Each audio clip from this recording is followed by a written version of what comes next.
No início de 2017, eu e meu sócio tivemos uma oportunidade, nós identificamos uma oportunidade no mercado para criar uma nova solução, para criar um novo produto no mercado que a gente já atuava, que era o educacional. E a gente fez, naquele momento ali, a gente fez todos os estudos, todos os planejamentos necessários para a gente poder avançar. A gente já atuava no mercado B2B, e esse novo negócio ele era B2B2C, ou seja, a gente, além do mercado B2B, a gente atenderia também ao público em geral.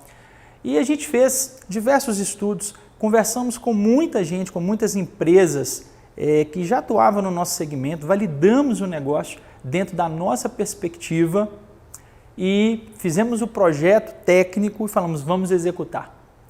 E assim foi. Nós identificamos assim que seria um produto maravilhoso, que iria atender de forma completa, não só um lado, que seria as empresas, mas o outro lado, que era a população. Era um produto gratuito para a população, que oferecia um serviço, quase que um serviço de utilidade pública, iria agregar valor. Então, nós partimos para a execução e fizemos assim, desenvolvemos esse produto que se tornou uma empresa. E chegou o grande dia, o dia da gente lançar esse produto.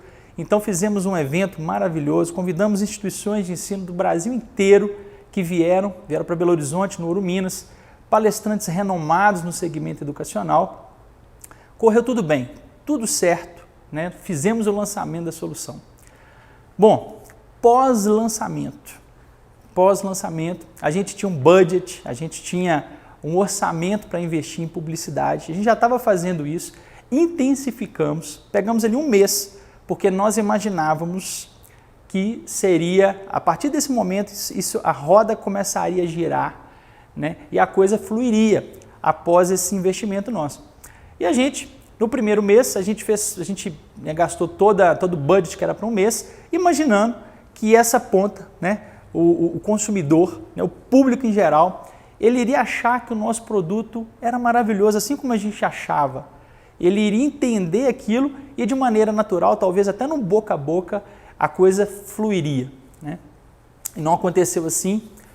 Foi uma grande frustração para a gente, foi uma decepção enorme, porque após o lançamento, após a gente ter investido energia, tempo, aquele esforço grande, e ter feito toda uma validação junto a uma ponta, que era o mercado que a gente atuava, atendendo a empresas do segmento de educação.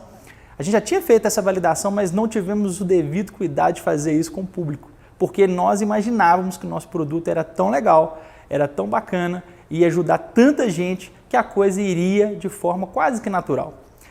E no primeiro mês, então, pós a gente investir esse dinheiro que a gente tinha em publicidade, a gente teve 300, 500 acessos. Isso não era nada, absolutamente nada, isso não representava quase nada. No segundo mês, a mesma coisa. E eu lembro que eu cheguei para o meu sócio e falei, cara, como é que nós vamos fazer? Nós estamos com um produto maravilhoso, mas a gente precisa do público, porque é com o público que nós vamos atender a outra ponta. Nós validamos isso junto com os nossos clientes, eles estão esperando e a gente não tem público. E para a gente ter público, a gente tem que gastar, a gente tem que investir.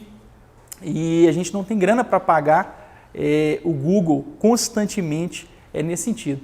E aí, nesse momento eu procurei um amigo que trabalha com marketing digital, ele trabalha com marketing de produção de conteúdo, trabalha com toda a parte de ranqueamento, de tráfego orgânico no Google, parte de SEO.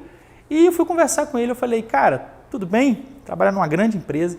Falei, cara, tudo bem? Você viu o lançamento aí da nossa plataforma? Ele falou assim, Valadão, eu vi, achei fantástico, cara, que ideia legal. E como é que você está fazendo para ter o tráfego que você precisa?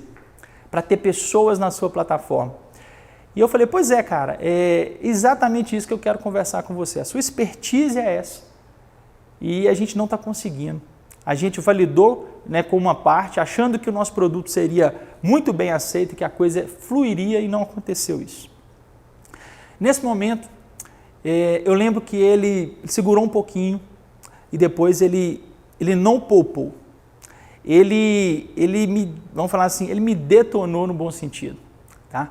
Ele falou, cara, peraí, você criou um negócio, você investiu tempo, energia, envolveu pessoas e você precisa de uma parte que são os acessos na sua plataforma, você precisa de pessoas para atender a outra parte, você não se preocupou com isso?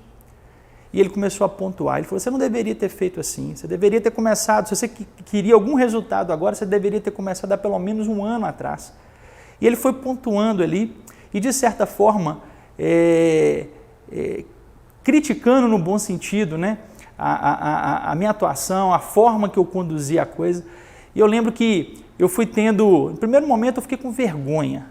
Eu fiquei com vergonha porque da minha ingenuidade, da forma que eu conduzi, como que eu não validei aquilo ali como um empreendedor, como alguém que já estava no mercado, já sabia como que a coisa funcionava, e eu fui ingênuo e não validei aquilo da devida forma. Então fiquei meio envergonhado pelas colocações, pela forma que ele esclareceu a situação. E aí eu peguei e também, né, à medida que ele ia falando, eu fiquei, além de envergonhado, eu fiquei com raiva, fui ficando com raiva, porque não era aquilo que eu estava esperando ouvir. Eu imaginei que eu, conversando com ele traria uma solução mais fácil, mais rápida de contornar isso aí. E então, assim, eu fiquei com raiva porque ele falou o que eu não queria ouvir, ele foi direto. E, enfim, eu lembro que eu desliguei aquele telefone ali e agradeci, desliguei e falei, e agora, né? O que é que eu vou fazer? E ele tinha falado, cara, além de você ter feito errado, você tem que fazer assim, assim, assim e assim. Você tem que mudar tudo e tem que começar agora. E ele me deu o caminho das pedras. Então, depois daquilo eu desliguei e eu comecei a pensar, comecei a ponderar sobre tudo que ele falou. Então, aquela raiva, ela foi diminuindo e eu fui estudando a respeito e fui considerando e avaliando tudo que ele colocou. Tá? Por que eu estou contando essa história? Porque nós vamos falar hoje de mestres e aprendizes. Mestres e aprendizes. Todos nós, em algum momento, nós somos aprendizes, em algum momento nós somos mestres. Nós somos mentores de alguém. Ou senão, a gente é as duas coisas ao mesmo tempo. A gente está trocando o tempo todo de chapéu, ou usando até os dois em alguns momentos. A gente está aprendendo e está ensinando. E sobre isso, eu queria começar com o primeiro ponto, quero falar sobre ser aprendiz. Se a gente está trocando esses chapéus o tempo inteiro, é importante que a gente entenda como que a gente tem que fazer isso da melhor maneira possível, né? Então, o primeiro ponto é sobre ser aprendiz. Sobre ser aprendiz. Eu queria destacar três itens importantes sobre ser aprendiz. O primeiro é que, para ser aprendiz, você precisa de querer. Você precisa de querer aprender. Isso tem que vir de dentro. Ninguém aprende sem querer, sem correr atrás. E para você ser um aprendiz, alguém vai te ensinar. Então, às vezes você vai ter que ter a coragem de bater lá e falar, cara, me ajuda. Eu não sei isso. E de repente ele vai falar, eu não tenho tempo, eu não posso. Então, você não pode ter medo de se frustrar. Você tem que querer. Você tem que querer aprender. Né? Primeiro ponto é esse. É uma decisão. Eu vou correr atrás, ainda que eu tome um não, ainda que não dê certo. Isso cabe a mim, isso é uma responsabilidade minha. Eu quero aprender. Tá? Segundo ponto importante, todo aprendiz, ele precisa de ter humildade. E esse é um ponto que eu acho que pega muito, porque quando você procura alguém, né, para colocar uma situação, para pedir um conselho, para pedir uma direção, para aprender algo, em primeiro lugar, você se expõe, porque de certa forma você vai falar assim, olha, eu não sei, eu fiz errado. Segundo, além de você estar se expondo, né, você está expondo as suas mazelas ali, né, você corre o risco da pessoa não falar aquilo que você estava pensando em ouvir, gostaria de ouvir. Então, nesse momento de você chegar para a pessoa, você precisa de ter humildade. No mínimo, para ouvir e ponderar o que a pessoa está falando. Por quê? Porque aquela pessoa provavelmente ela tem uma bagagem, ela tem uma experiência, ela tem algo para passar. E às vezes a gente não quer, ou às vezes a gente acha que nem precisa. Às vezes a gente nem procura, né? uma pessoa? Às vezes a gente acha que a gente não precisa, que a gente faz a coisa de forma independente. E nesse caso, né, desse que eu acabei de citar, foi exatamente essa situação. Quando eu coloquei a situação, eu falei, poxa, estou exposto. Estou colocando situações aqui tão particulares. E isso é ruim, a gente não gosta de estar nessa situação de vulnerabilidade. Mas a gente precisa de ter a humildade necessária para poder procurar a pessoa, para poder abrir a situação, para poder receber o que a pessoa está falando, está instruindo, ponderar. E o terceiro item que eu aprendi, que eu destaco aqui, que é importante para o aprendiz, ele precisa de agir. Precisa de agir. Porque às vezes a gente quer, a gente procura, a gente corre atrás, a gente vai lá, ouve, entende, pondera, fala assim, essa pessoa tem razão, mas a gente não coloca em prática, a gente não faz a coisa, a gente não faz as mudanças necessárias, né? E então o terceiro ponto é esse de agir. Nós precisamos de ouvir e planejar a mudança necessária para que a coisa aconteça. Só para vocês terem uma ideia, nesse caso em específico, a gente, depois que eu ouvi aquilo ali, depois que a gente entendeu que precisava mudar, a gente fez um planejamento, contratamos uma consultoria, mudamos tudo. Foi difícil? Foi. Mas nós mudamos e seguimos ali a risca, ali, né, a cartilhazinha proposta por esse amigo. E um ano e meio depois desse episódio, a gente que tinha ali 500 pessoas por mês na plataforma, a gente aproximou de 1 milhão, praticamente atingimos 1 milhão de usuários únicos na plataforma, sem pagar nada para o Google, tráfego orgânico. Ou seja, foi uma guinada, foi um marco, foi um divisor de águas para a gente, para a nossa empresa, né, para esse projeto. Então, assim, esses 3 pontos são muito importantes, tá? Bom, do outro lado, a gente tem também o mentor, o mestre, aquele que, de alguma forma, já caminhou, tem alguma coisa para acrescentar. E eu também quero destacar no mestre 3 pontos. O primeiro é querer, assim como o aprendiz, assim como aquela pessoa que está buscando, o mestre, o mentor, ele precisa de querer ajudar o outro. Com esse mundo corrido, com esse tempo escasso, cada um fazendo tantas coisas ao mesmo tempo, se a gente não definir que nós vamos ter um tempo separado, se a gente não tiver essa definição, sabe o que vai acontecer? A gente não vai ajudar outra pessoa. Nós não vamos separar esse tempo, né? Então, assim, o primeiro ponto importante é nós que temos alguma coisa para contribuir, na verdade todos têm, todos, precisa de entender, precisa de querer ensinar, querer ajudar, querer contribuir. Segundo ponto importante que eu quero destacar, para quem exerce esse papel de mentor, é a generosidade. Generosidade, empatia, é entender que eu posso fazer isso sem receber nada em troca.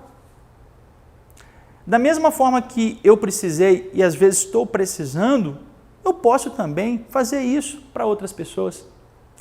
Porque hoje é muito comum as pessoas, na verdade, o seguinte, eu só ajudo se eu ganhar alguma coisa, né? Recentemente, eu precisei de uma direção, era coisa de 10 minutos talvez, de um telefonema, de um bate-papo, e eu acompanho um influenciador digital, eu assisti uma live, falei, esse cara conhece do que eu estou precisando, vou ver se eu faço contato com ele, vou ver se eu bato um papo com ele, ele pode me ajudar. E eu mandei uma mensagem e ele me respondeu. E eu expliquei o problema na mensagem, né? E ele me respondeu assim, cara, que legal, vai fundo, pisa aí, toma aí o meu curso. O curso dele custa quase 20 mil reais. Então, assim, eu não preciso de um curso nesse momento. O que eu precisava era de 10 minutos, empatia, querer ajudar. Recentemente, um outro caso, a gente lançando uma solução e eu liguei para um amigo e falei assim, cara, eu preciso da sua ajuda, vou contar com você assim, assim, assim. Ele, não, claro. E na conversa ele deixou eu entender assim, o que eu vou ganhar com isso? O que eu vou ganhar com isso? Então, todo mentor, toda pessoa que ajuda, o papel dele, né, além de querer ajudar, é ser generoso, é ter empatia, é ajudar por ajudar, sem querer nada em troca. Isso faz parte, né, do relacionamento, da convivência coletiva. E terceiro ponto que eu queria destacar, para todo mundo que se propõe a ajudar, que está nessa condição em algum momento, é que ele precisa de ser verdadeiro. E esse não é um ponto fácil, porque quando alguém nos procura e a gente até se dispõe a ajudar, a questão do ser verdadeiro às vezes é complicada, porque a pessoa traz uma situação, você não quer se indispor com ela, você não quer desagradá-la. Então o que você faz? Às vezes você não fala a verdade, às vezes você fala uma meia-verdade, às vezes você não fala o que ela de fato precisa porque você não quer desagradar. Então, isso é muito complicado, né? Toda pessoa que procura uma ajuda, mesmo que isso vá doer, mesmo que talvez você até venha perder esse amigo porque ele não gostou da sua colocação, isso é importante. Nesse caso que eu citei desse amigo, ele não poupou, ele disse a verdade, aquilo doeu, aquilo foi ruim, eu não queria ouvir aquilo, mas quando o mentor, quando a pessoa que está ensinando, ela fala o que a outra realmente precisa, sabe o que acontece? Tem transformação, tem mudança. Se ele tivesse me ouvido e simplesmente falado assim, legal e tal, cara, faz mais ou menos assim, para ficar legal comigo, não tinha acontecido nada. Ou talvez tinha acontecido muito pouco e esse projeto tinha naufragado. Então, algo muito importante é que toda pessoa, quando está no papel de mentor, ela precisa de ser verdadeira, ela precisa de ser honesta. Isso é questão até de dignidade com a outra pessoa, porque isso realmente gera mudança. Então, fechando aqui, eu contei esse exemplo para ilustrar os dois papéis que nós estamos vivendo o tempo todo. Ora aprendendo, ora ensinando. A gente precisa desempenhar bem esses dois papéis. O aprendiz, ele precisa de querer, ele precisa de ser humilde e ele precisa de agir. E o mestre, o mentor, ele precisa de querer, ele precisa de ser generoso e ele precisa de ser verdadeiro. Então é isso, um grande abraço.